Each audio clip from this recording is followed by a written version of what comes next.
Hi, David. Good morning. Good morning, Karat. Tell us about risk certifications that you recommend or that are available for our viewers to indulge in. Yes. I really shouldn't recommend. I think I'm happy to share the ones that I'm aware of. Sure. But I think in terms of recommendation, it will be hard to say everybody who's watching this should think about this one or these three, because then there are so many actually. Yeah. We talked about standards and 18 or 20 risk management standards. There are even more certifications and qualifications.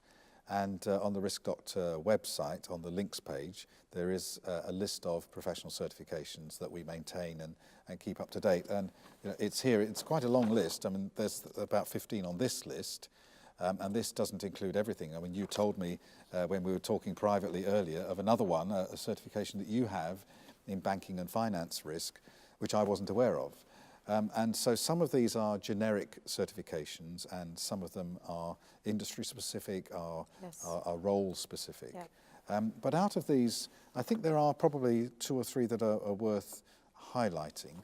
The Institute of Risk Management is the global professional body for risk management. There are lots of other IRM, national yes. bodies, IRM exactly. Yes. The website is theirm.org. Yes.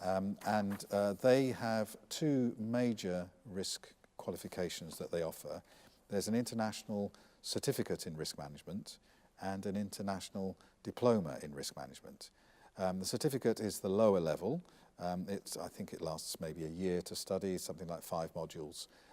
The diploma is at a degree level. It takes 3 years. You can do it remotely by distance learning.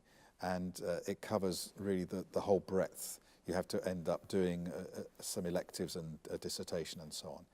And that is quite widely recognized, around the world as a qualification that means something generically.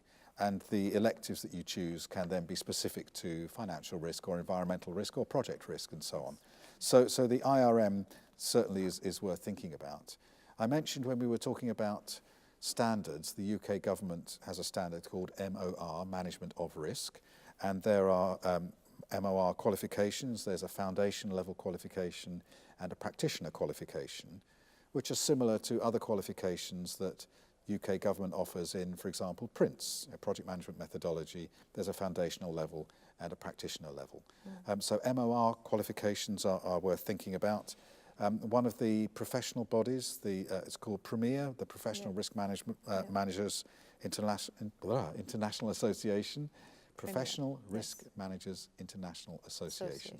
But it's very widely known as Premier. It is, that's right. Yeah. And they have a Professional Risk Manager qualification. Yes. And then Global Association of Risk Professionals, GARP. Yeah, GARP. They have an Energy Risk Professional, a Financial Risk Manager professional, and so on. Yeah. Society of also Risk Analysts. Widely recognized. Also widely recognized. Yes. SRA, Society of Risk Analysts. Yep. They would have their own qualification and so on.